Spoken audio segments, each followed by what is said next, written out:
Olá, boa noite. Eu estou iniciando uma live e aguardando a filósofa e medievalista Regina Schopke para entrar, que ela hoje é a nossa minha convidada e estou só aguardando a entrada dela para que a gente comece, não é? Olá, boa noite. Boa noite, boa noite, boa noite. É um prazer tê-los aqui. Eu estou só, gente, aguardando mesmo a Regina, tá?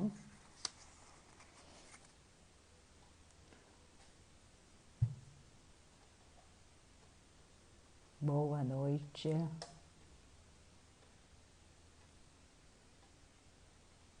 Boa noite.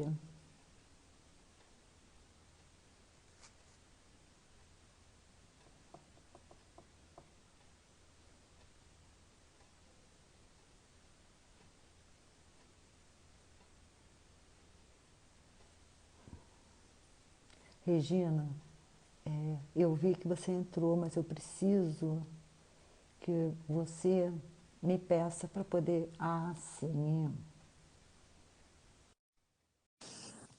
Vamos ver você, Regina.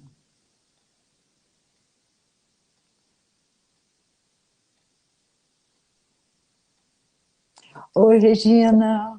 Olá, olá, tudo bom? Tudo bem? E com você?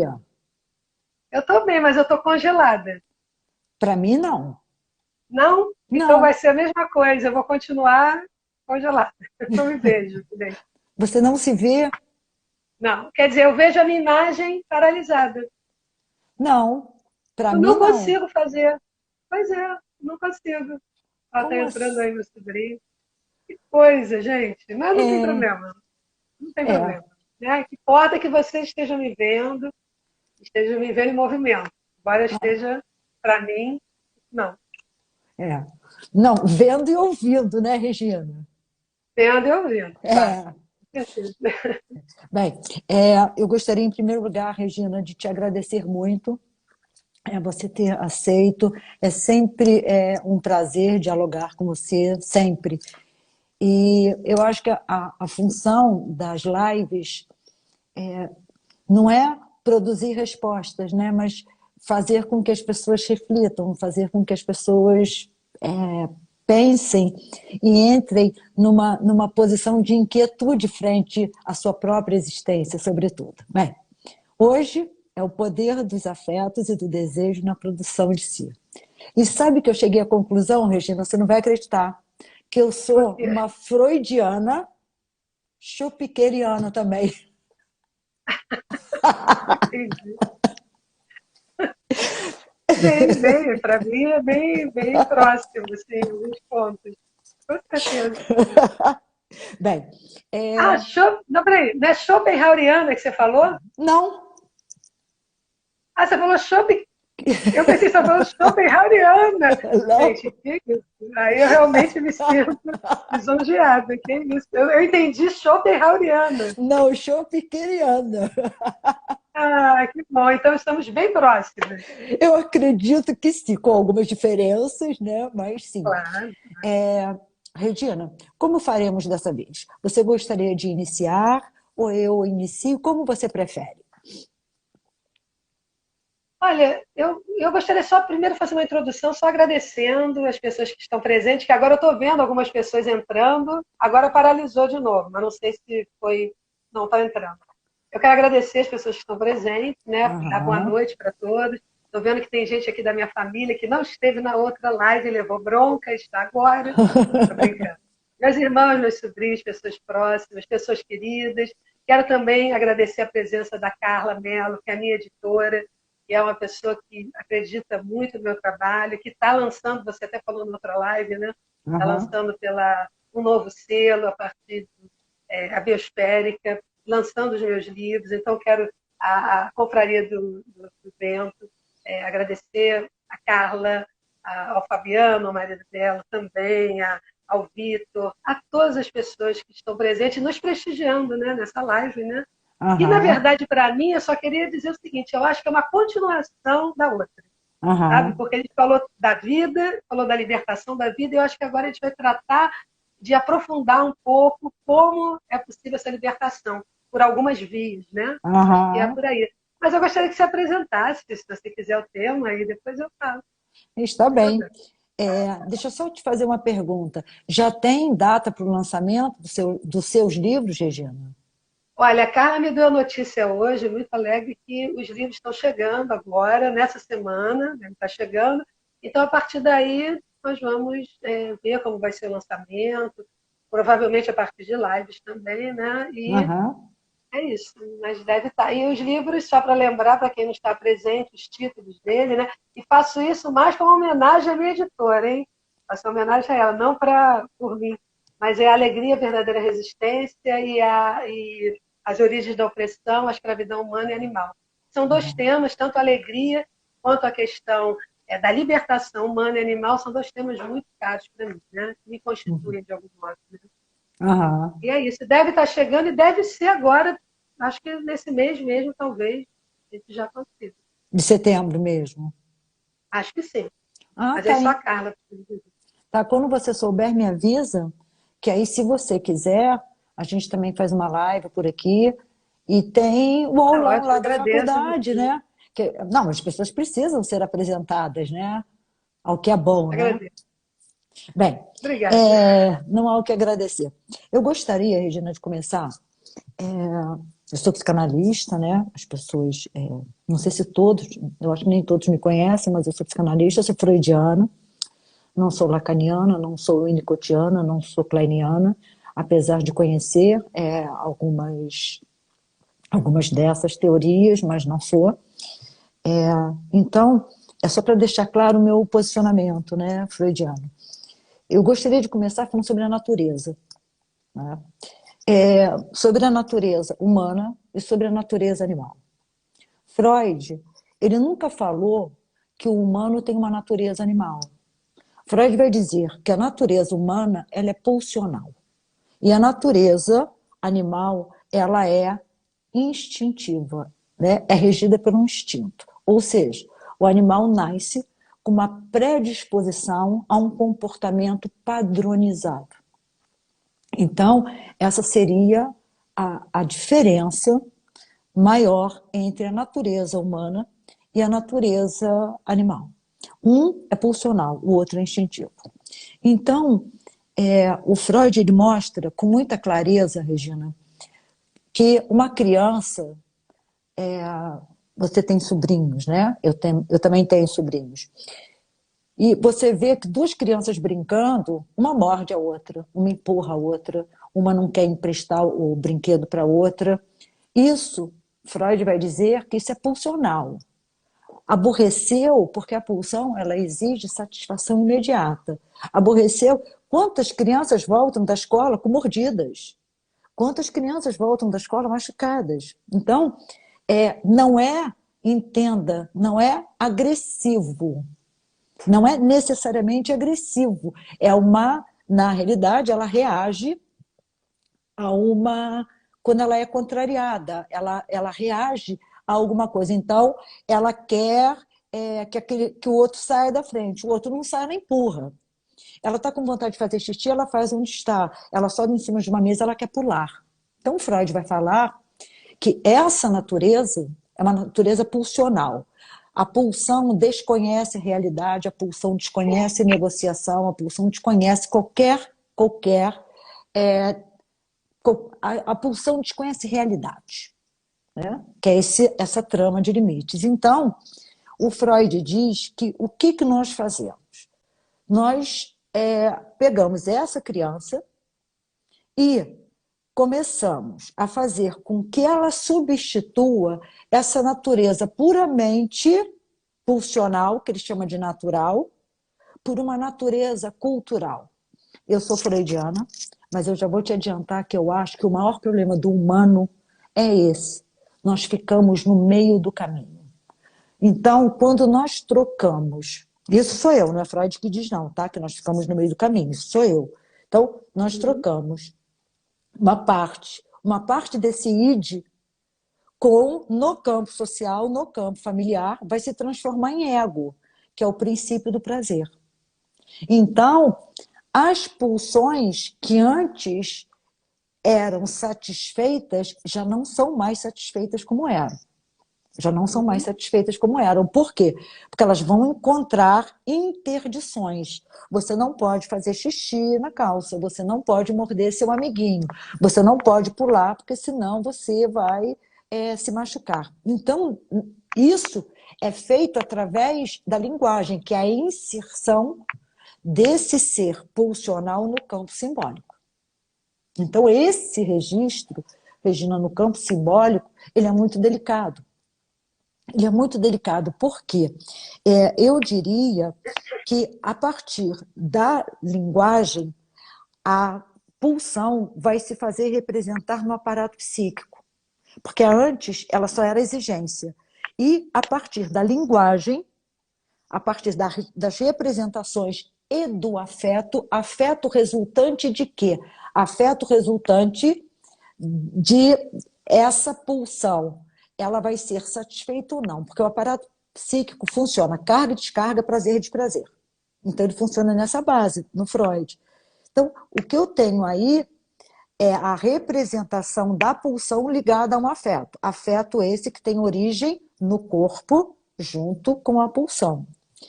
Então, eu penso que essa questão dessa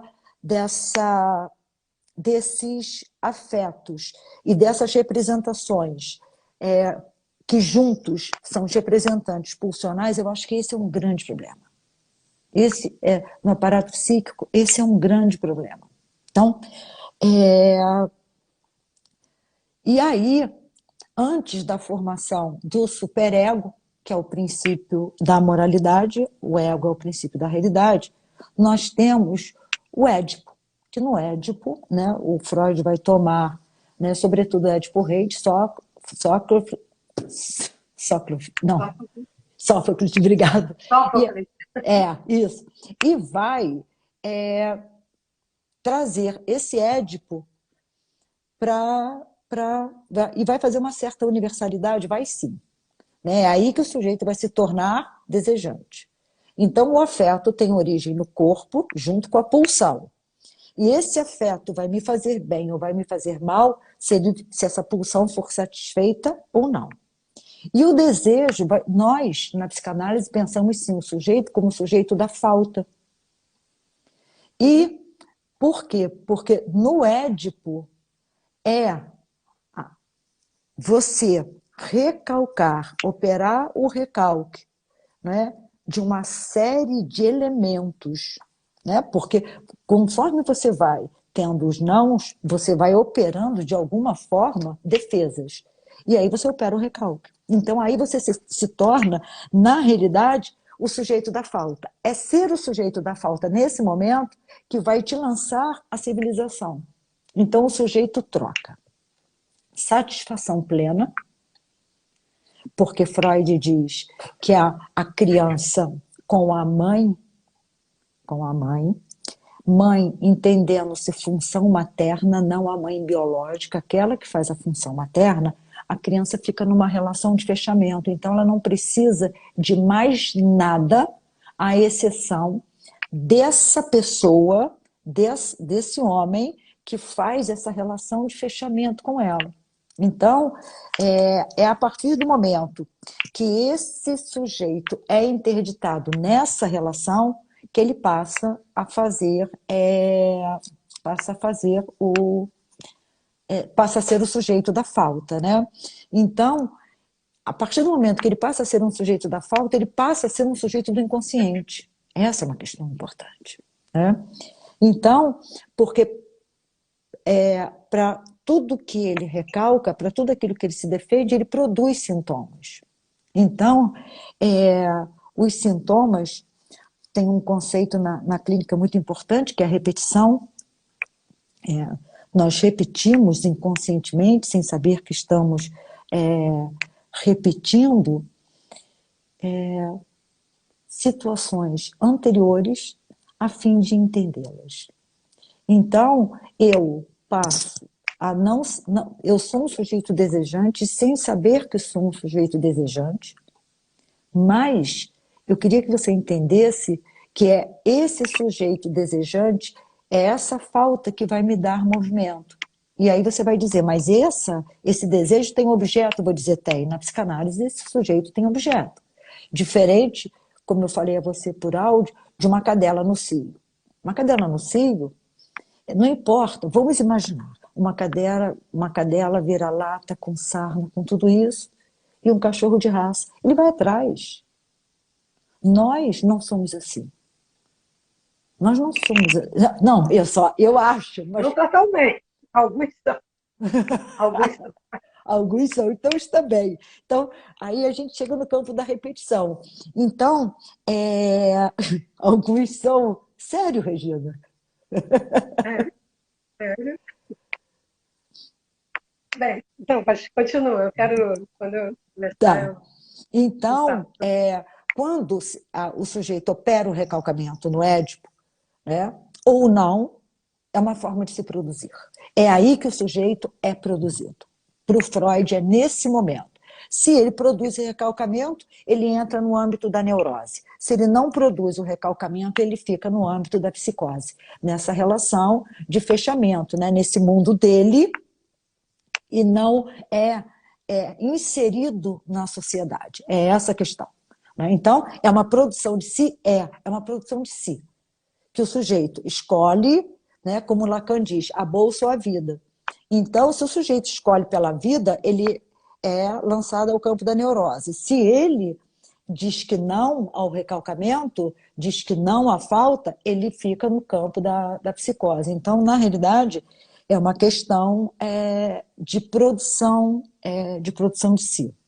Deixa eu só te perguntar, eu continuo falando ou você quer falar? Porque senão fica só eu falando. Eu acho que eu quero falar um pouquinho, Então porque senão você vamos. vai entrar em vários temas, e aí pode ser que eu não Ótimo, consiga dar conta no ótimo. diálogo, né? Tá bom. Eu acho assim importante começar pela questão da natureza. E assim, eu trabalho com filósofos, né? Não sou freudiana, né? Não sou psicanalista. Eu trabalho com alguns filósofos especificamente que vão pensar essa questão de um modo muito diferente da psicanálise, né? Aham, E que inclusive a gente chega em Deleuze e Guattari e vão produzir a esquizoanálise quase como um contraponto da psicanálise, aham, respondendo à psicanálise e querendo produzir uma outra forma de compreensão dessa realidade. Né?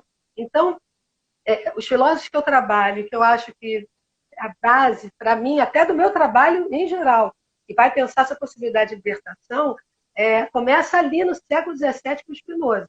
Né? uhum, Aí, falando sobre a natureza, você falou que para Freud faz uma distinção de uma natureza instintiva do animal e uma natureza pulsional no isso, homem. Né? isso. Isso, por exemplo, não seria possível pensar a partir de Spinoza, você não poderia pensar nisso, e Spinoza, só para todos, para quem não conhece, Spinoza é um filósofo do século XVII, um filósofo que teve, Nietzsche passou uma parte grande da vida dele falando contra Spinoza era um metafísico, Spinoza era isso e aquilo, e de repente, ele, numa carta que ele escreve a um amigo, ele diz que, de repente, descobriu que Spinoza estava no alto da montanha com ele. Já não era mais uma solidão, era uma dualidão. Foi como foi traduzido para o português. E que Spinoza já tinha feito a crítica da metafísica, a crítica da razão, a crítica da moral antes mesmo dele. Quer dizer, então, Spinoza ele é impactante para a filosofia, ainda que no século XVII não se tenha, ainda não se compreende, ainda não se possa compreender bem o alcance desse pensamento. E ele traz exatamente, primeiro, uma ideia, né, de imanência. É o primeiro filósofo, o grande filósofo da imanência. A imanência, gente, eu acho que todo mundo deve conhecer, ou pelo menos boa parte, né? A ideia da imanência se contrapõe à transcendência. A Uhum. transcendência é aquela que coloca o homem, faz esse corte ontológico, esse corte no ser, e coloca o homem numa posição de superioridade ou de diferença com relação ao animal. Porque se nós somos natureza, para Spinoza, nós somos parte de uma mesma natureza. Não tem como o homem ter uma natureza diferenciada do animal. Ele tem a mesma natureza que o animal. Quando Spinoza vai pensar isso, ele vai pensar o quê? Ele vai pensar o Deus sive natura, Deus ou natureza. Quer dizer, esse Deus ou natureza faz com que todas as coisas que existam sejam modos dessa efetuação da natureza, desse Deus que é também a natureza, é Deus ou natureza. Então, seria, no ponto de vista de Spinoza, eu diria que Freud permaneceu no campo de transcendência de alguma forma, porque ele coloca o homem numa posição, se ele não diz que é superior, ao mesmo tempo ele coloca com uma distinção de natureza. Uma distinção de natureza que não cabe no pensamento da imanência. No pensamento da imanência, que é os filósofos com os quais eu trabalho, e que vai pensar essa libertação do desejo a partir daí, você vai pensar que somos todos parte de um mesmo ser, que é a natureza, que é a vida.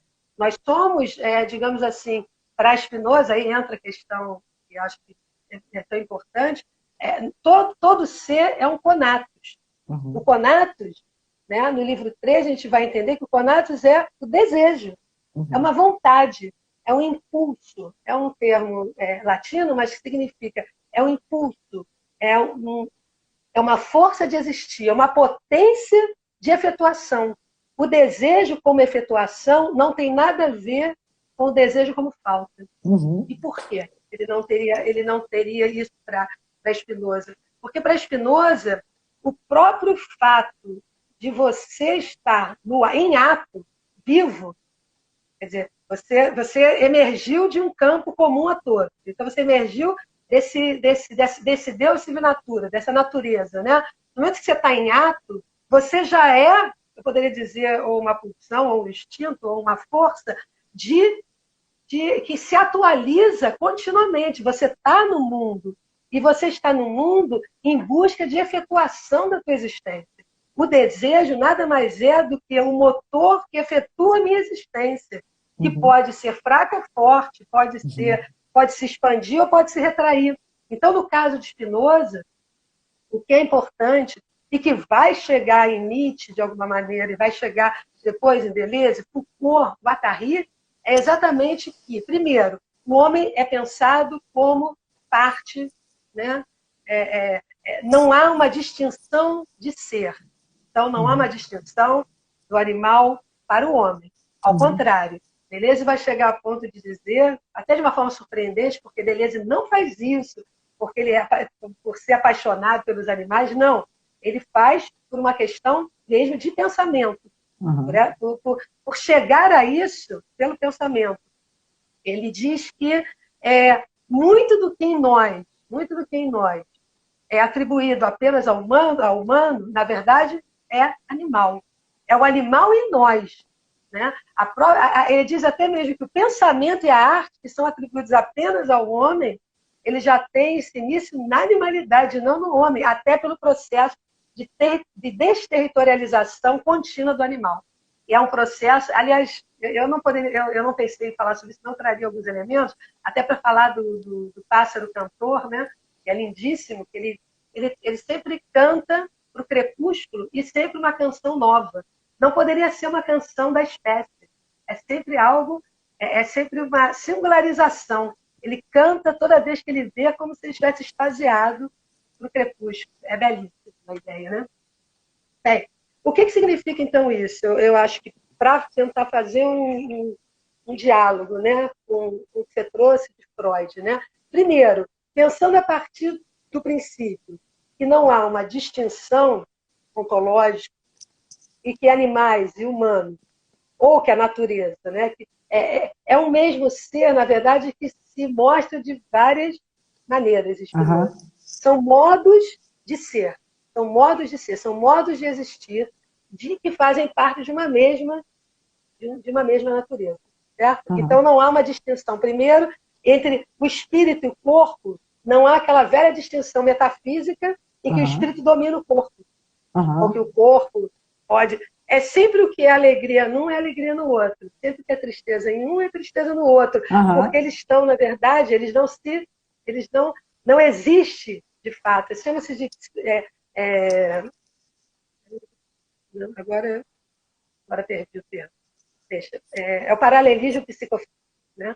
E Leibniz é que chama essa ideia de que o espírito não tem uma supremacia sobre o corpo, de paralelismo psicofísico.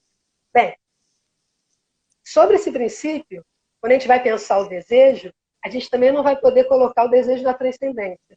Desejo na imanência significa que esse desejo, que essa potência de existir, que essa força de existir, que é o próprio conatos, que é o próprio ser, que é visto como uma vontade, é como Schopenhauer vai definir o ser, como vontade de vida. E Nietzsche vai definir como vontade de potência, porque não se trata para Nietzsche só de querer viver, se trata de querer efetuar a tua existência da forma mais plena possível. Por isso que é vontade de potência, de potencializar-se e potencializar todas as tuas possibilidades. Né? Então, é ir mais longe. Então, o ser para Nietzsche é isso. Mas o filósofo começou a pensar no ser como vontade, como potência, como força, e o desejo inserido aí é Spinoza. E quando você pensa isso, você de fato, você rompe com a transcendência. Você rompe com o pensamento metafísico tradicional, que vem desde Platão, que já definia o desejo como falta. E o que acontece quando o desejo é definido como falta? Eu entendo que, para Freud, essa falta se estabelece no momento que haja um corte com a mãe, ou com aquilo que representa a mãe, o cuidado, né? Maternal, digamos assim.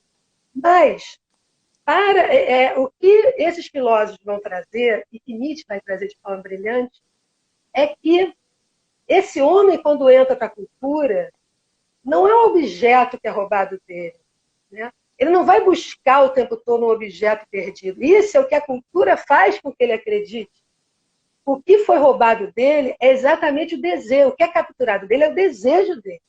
É a potência de vida, é a vida que foi roubada. A vida foi roubada para servir ao campo social, para servir aos destinos que o campo social quer dar a você. E esse campo social, não entendendo isso como uma coisa, o campo social não das boas coisas que o campo social tem a nos oferecer, mas esse desejo sendo capturado pelos poderes para servir a esses poderes.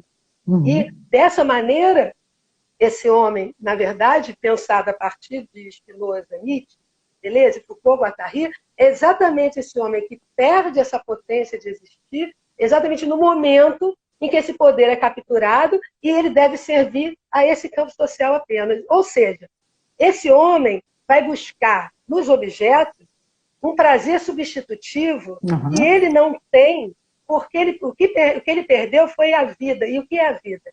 É uma intensidade. O que ele perdeu foi a intensidade. Não adianta ele buscar na extensão dos objetos, a felicidade. Ele não vai encontrar nessa extensão a felicidade. Por isso ele vai se sentir sempre incompleto. Ele não está incompleto porque não tem um objeto perfeito. Ele não tá incompleto para eles e para mim também porque a mãe foi tirada dele. Ele está incompleto porque essa potência de vida foi reduzida de tal maneira que ele não pode efetuar a existência dele, a não ser sendo alguém que se submete aos desígnios do campo social. Ou seja, hoje, por exemplo, a gente vê que hoje, no mundo inteiro, não é só no Brasil, não, no mundo inteiro, você quer que a criança comece a trabalhar e você vai trabalhando até os 90 anos de idade. Então, a sua vida significa sair de casa para fábrica, para usar uma terminologia Foucaultiana. É fábrica para casa e casa para fábrica. E o que você faz? Eu te dou uma compensação por isso. Eu te dou um monte de bens para você se sentir feliz. De qualquer maneira, você vai viver uma vida absolutamente voltada para servir a esse campo social e você nunca vai conseguir ser feliz. Eu acho que é uma coisa que você pode falar. Você que faz clínica, você sabe muito bem quantos de nós pode realmente se dizer pleno ou feliz. Até porque a felicidade não é o estado que você vai chegar. Aí o que é mais importante para entender a alegria, aí eu acho que Carla, que está aí, que já leu meu livro em alguns momentos, várias vezes, segundo ela, né? Alegria não é um afeto entre outro qualquer. A alegria em Spinoza, né, se confunde quase com conatos, porque a alegria é o sentimento que expande, é o sentimento que faz crescer essa força de existir, ao contrário da tristeza, que cada vez mais vai me despotencializando. Então, o que acontece para Spinoza? Só para a gente fazer um paralelo. O que acontece com Spinoza? Esse conatos, ele é apenas um quanto de energia. Cada um de nós é uma energia, uma força. Que vai aumentar ou diminuir, é dinâmica, vai aumentar ou diminuir de acordo com as relações que você estabelece ao longo da vida. Se os seus afetos são afetos que se compõem com a sua natureza, eles te tornam mais fortes. Eles compõem com a sua natureza e a tua natureza, o teu conatos aumenta. Se ele não se compõe com a sua natureza, ele te decompõe. Ele te decompõe de tal maneira que você pode começar a morrer até em vida.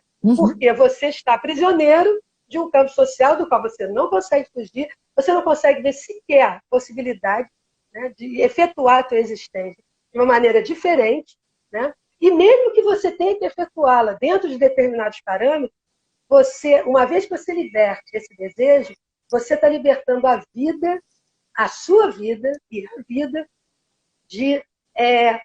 da ideia de que você será feliz ou conquistando alguma coisa, ou tendo bem, aquele objeto que nunca vai chegar para te fazer feliz, ou até substituir esse objeto por um objeto eterno. Então você precisa morrer para chegar à felicidade. Porque esses objetos do mundo já não te dão mais. Esses objetos vão ser sempre suficientes. O que é Spinoza? Eu tenho pensado bem claramente. E Nietzsche mais ainda. Nietzsche diz que é preciso afirmar essa existência. O que seria afirmar essa existência? Seria, no fundo seria restituir ao desejo a sua imanência. Colocar o desejo no campo existencial. Colocar o desejo na composição, nas relações. Você não é feliz porque você tem bem. Você é feliz porque você tem intensidade de vida. Porque as suas relações provocam em você essa intensidade, essa potência, esse aumento de potência, que você não vai encontrar nos objetos e nem se ligando a ideais que, por definição, não existem. Não estão na vida. Não existem. Então, assim, eu acho que o contraponto que eu faria, nesse caso, é que nós temos uma filosofia que trabalha com o desejo como falta. E ela trabalha desde Platão até Nietzsche, praticamente. Quer dizer, uma filosofia, digamos assim, vitoriosa, né? Uma filosofia que se tornou standard, uma filosofia que dominou o Ocidente, né? Mas nós temos, paralelo a isso, já, desde também dos gregos, a produção de um saber marginal que tenta mostrar que há um engano em considerar o desejo como uma falta. O desejo é pura força de efetuação da existência. Entendido assim, a gente para de resmungar por aquilo que a gente não tem, porque a gente não quer mais coisas. A gente quer a intensidade afetiva, a intensidade do amor, a intensidade da vida, e não os objetos. Entende? Então, mais ou menos isso que eu queria apresentar aqui, desse ponto que eu estou tratando. Porque assim, né? E aí, dentro dessa lógica, né? O que seria necessário para o homem se produzir a si mesmo? Tomando, eu acho muito legal esse contraponto, né? Que aí cada um produz o seu campo de pensamento. Eu só queria, Regina, dizer a você o seguinte: quando Freud diz que a natureza humana, que a natureza do homem é diferente da natureza animal, ele não coloca, ele não fala em nenhum momento nas obras que a nossa natureza é superior de alguma forma à natureza animal, em absoluto.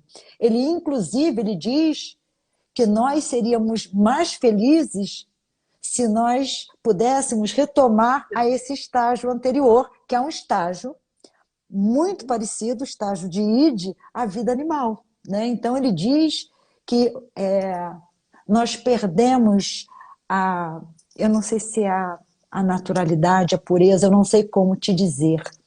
É como se nós perdêssemos a autenticidade, é isso que eu queria que você entendesse, né? Então, é, seria...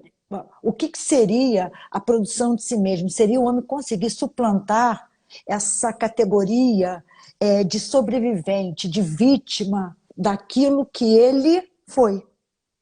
Né? Então, aquela questão de responsabilizar pai e mãe, responsabilizar, é o homem conseguir entender que ele é, de alguma forma, autor único da vida dele. Ele fez as escolhas dele. Então, para ele ser senhor de si, inserido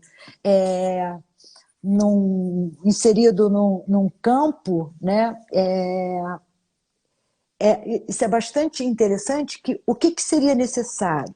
Seria necessário que ele pudesse, de alguma maneira, que ele possa entrar em contato com aquilo que ele acha que foi perdido.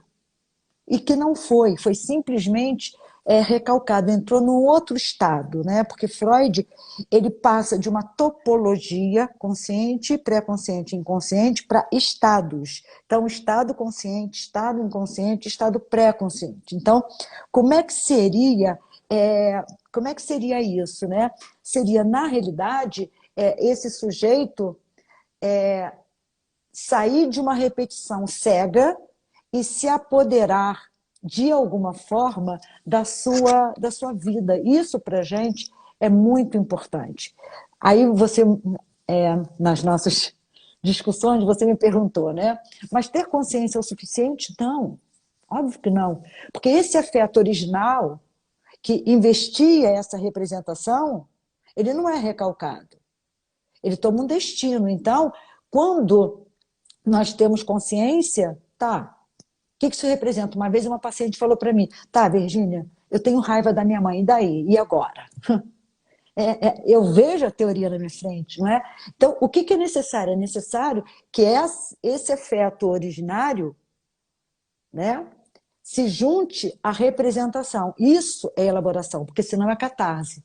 Não descarrega. Então, o que nós temos? Né? Nós temos um sujeito interditado, por um lado, Regina, e por isso desejante, e nós temos um sujeito no qual o id, ele não se transforma todo em ego, ele continua pulsando, ele continua exigindo. Então, é uma tensão constante entre, né, esse homem que tem uma parte de si interditada e esse id que continua pulsando, que continua exigindo. É por isso que o homem aumenta a sua agressividade. É uma resposta a isso que foi recalcado, para ele ser lançado na civilização. Então, no momento em que esses recalcamentos são operados, ele paga um preço, que é o sintoma, e a sociedade paga outro, né? Que é essa questão disso que aumenta. Né? Então, o sujeito ele vive de barganhas psíquicas, é como a gente chama.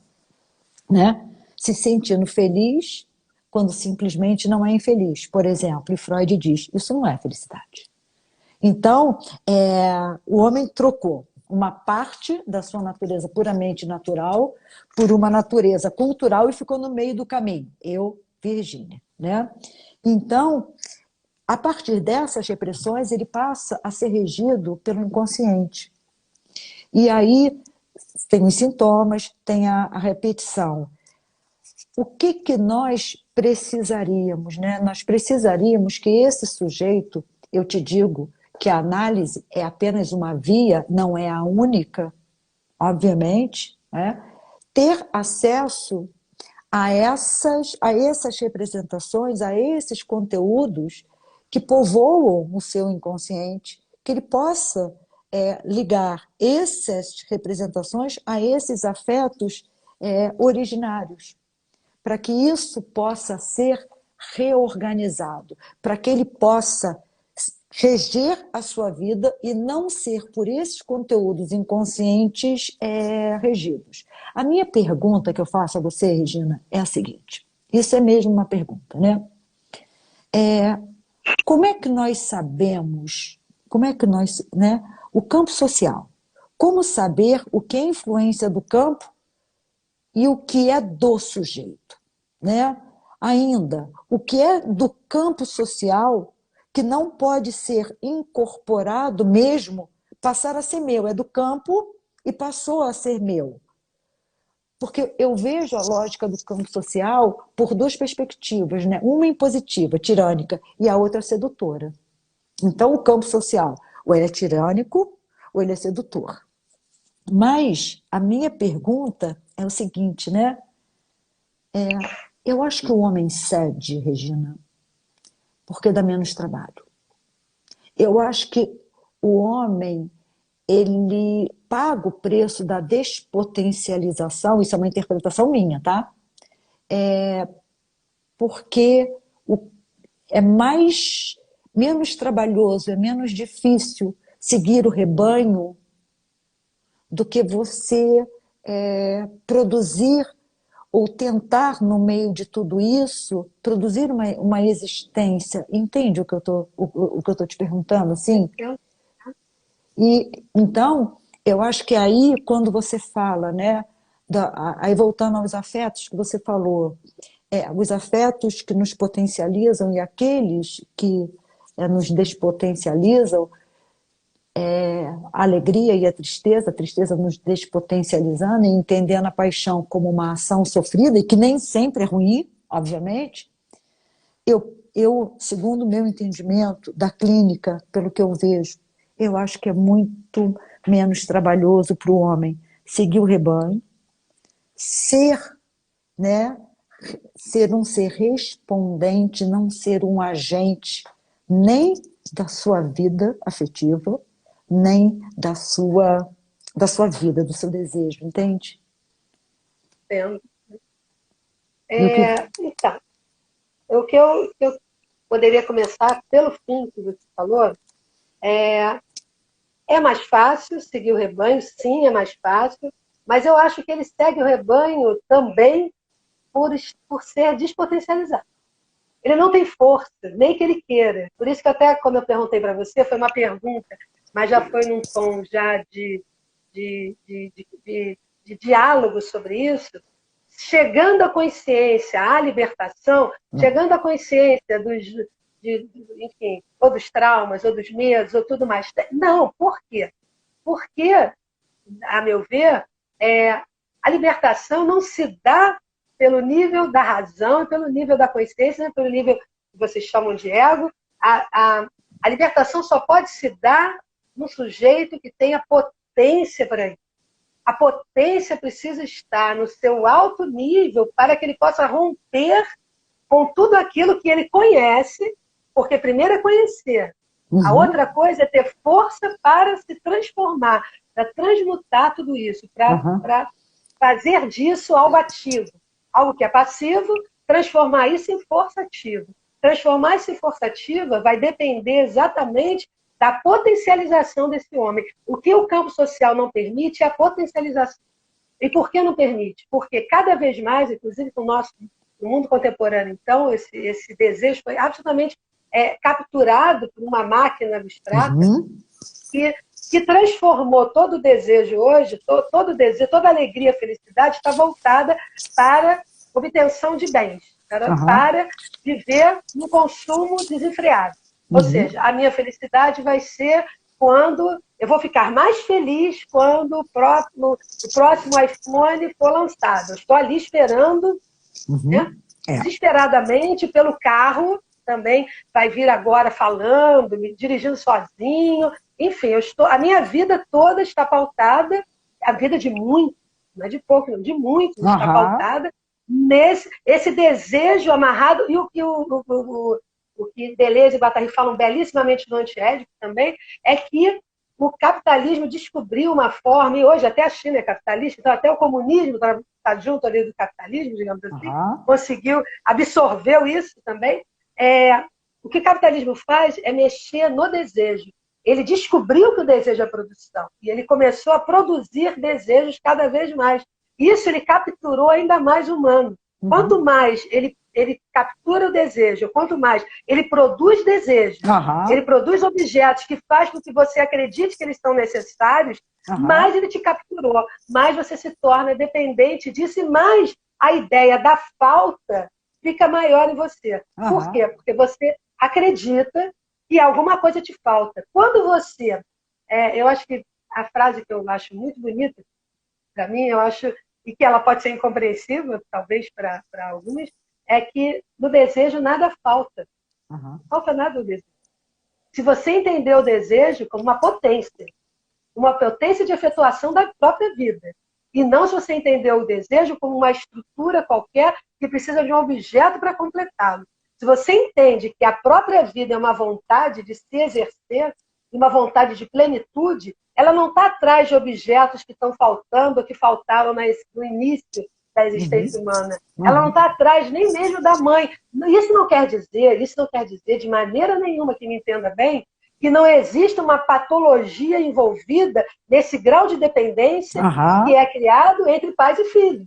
Esse grau de dependência que nas sociedades burguesas atingiu o máximo, porque hoje a gente fala de uma família nuclear. Não era assim em outros tempos.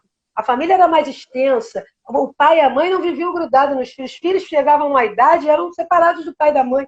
Eles não tinham essa quase que perpétua relação em que a própria mãe, muitas vezes, impede esse filho de ser livre. Não é o filho só que está pegado à mãe, é a mãe também que impede que esse objeto dela se afaste, ou seja, que se rompa essa relação. E eu acho que Édipo, eu entendo Édipo não como uma estrutura universal humana. Aí eu fecho com Foucault. Eu entendo Édipo como uma produção do campo social. Ou seja, no momento em que essa relação existe, ela existe necessariamente, pais e filhos, é preciso haver um momento de ruptura para que essa criança também seja introduzida no campo social, de alguma maneira, e nessas sociedades burguesas, então, em que a família nuclear é tão poderosa, quer dizer, tive papai, mamãe e filhinhos dentro de casa o tempo inteiro, essa relação, para ser cortada, é ainda mais difícil, ainda mais complicada. Então, eu não nego que as pessoas acabem desenvolvendo uma dependência patológica, né, com relação a esses afetos, né, mas eu não estou, digamos assim, eu não me agencio a ideia de que isso seja algo originário. Entendi. Isso seja o que fez o ser humano adoecer, digamos assim. O que fez o ser humano adoecer, eu penso como Nietzsche. O que fez o ser humano adoecer no processo de entrada no campo social é que ele teve que reprimir os instintos. Mas os instintos não dizem respeito necessariamente, podem até ter relação, mas não dizem respeito necessariamente apenas à sexualidade. Não diz respeito a eu não querer meu pai ou não querer minha mãe. Ele diz respeito a todo um grau né, de existência que é simplesmente absorvido e trazido para servir às novas forças que vão compor esse ser, que são as forças do campo social. Então, nesse momento, você reprime esses instintos, de fato, você reprime, você não... Isso é próprio Nietzsche dizendo, né, essa repressão dos instintos, e a partir daí, esse sujeito, você poderia dizer assim, então, a partir daí, esse sujeito vê a questão como falta, o desejo, ele vê como falta, mas o desejo não é falta. Não é, o fato da cultura trabalhar com a ideia de falta não significa que, na essência, o desejo seja falta. Então, para alguns filósofos, o desejo não tem nada a ver com a falta. E a gente só se liberta de verdade quando a gente descobre a nossa potência de existir. A nossa potência de produzir existência. Cada coisa que nós estabelecemos na vida, cada relação que a gente estabelece, é uma relação de produção, não uma relação de busca de objetos. É uma relação de produção, de composição. A gente se compondo com as coisas, a gente aumenta a nossa potência de vida e vai cada vez mais chegar... Aí eu teria que falar um pouquinho de Spinoza. Se você quiser falar mais alguma coisa, aí eu vou entrar num ponto de Spinoza muito bonito que vai dar um caminho para a libertação que não é só de Spinoza, vai chegar até a questão de Deleuze e Guattari. Enfim. Muito bonita, realmente. A única coisa que eu gostaria de dizer é que, de fato, Quando se pensa o desejo como falta, não resta a menor dúvida que isso é uma oportunidade para o campo social muito grande. Porque ele passa a te oferecer objetos como promessa de satisfação plena. É uma ilusão, De porque não vai ter substituição, nunca. sim. Então, por exemplo, o próprio Steve Jobs, uma vez ele falou, eu não preciso pesquisar o que as pessoas querem, porque elas não sabem o que elas querem, basta a gente mostrar que elas vão querer. Olha que ponto, né? Então, Uhum. eu entendo, Regina, isso que você diz, né? Que esse campo social ele produz objetos. Hoje, eu diria, como baumaniana também, né, que sou, que é tão grande essa questão que o sujeito ele não só consome bens, como ele consome o outro, né, como se o outro tivesse um prazo de validade. Ele não tem mais relação nem com os objetos, né? Porque a antiguidade não existe mais, o que existe é o velho. Então, assim como o prazo de validade disso aqui é mínimo, do outro também é. Então, esse uso e descarte passou também para as relações humanas, para o campo das relações amorosas, para o campo das relações sociais.